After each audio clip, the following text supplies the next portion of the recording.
7.7 মাত্রার একটি শক্তিশালী ভূমিকম্পে কেঁপে উঠেছে জাপান। বাংলাদেশ সময় আনুমানিক দুপুর 1:53 দেশটির ইওয়াতে প্রিফেকচারের কাছে জলভাগের 19 কিলোমিটার গভীরে ভূমিকম্পটি আঘাত হানে। এতে রাজধানী টোকিওর অনেক ভবন কেঁপে উঠেছে।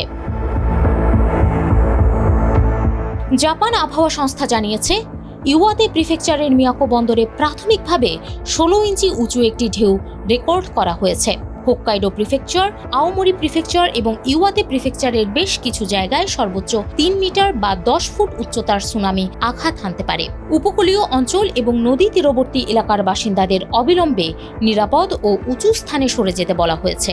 সরকার জানিয়েছে, হোক্কাইডো, আওমোরি, ইওয়াতে, মিয়াগি এবং ফুকুশিমা প্রিফেকচারের 1,71,000-এর বেশি বাসিন্দাকে সরে যাওয়ার নির্দেশ দেওয়া হয়েছে।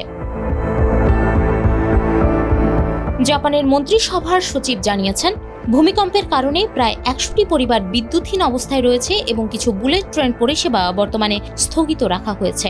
প্রধানমন্ত্রী সানায়ে তাকাইচি বলেছেন, সরকার একটি সংকট ব্যবস্থাপনা দল গঠন করেছে এবং ভূমিকম্পের প্রভাব মূল্যায়নের জন্য কাজ করছে। তাকাইচি সাংবাদিকদের বলেন, ঝুঁকিপূর্ণ এলাকায় বসবাসকারীরা অনুগ্রহ করে উঁচু ও নিরাপদ স্থানে সরে যান। আমরা দুর্যোগ পরবর্তী পদক্ষেপ নিচ্ছি। বিবিসির প্রতিবেদনে বলা হয়েছে, ভূমিকম্পের পর দেশটির কোনো পারমাণবিক বিদ্যুৎ কেন্দ্র ক্ষতিগ্রস্ত হয়েছে কিনা তা খতিয়ে দেখছে।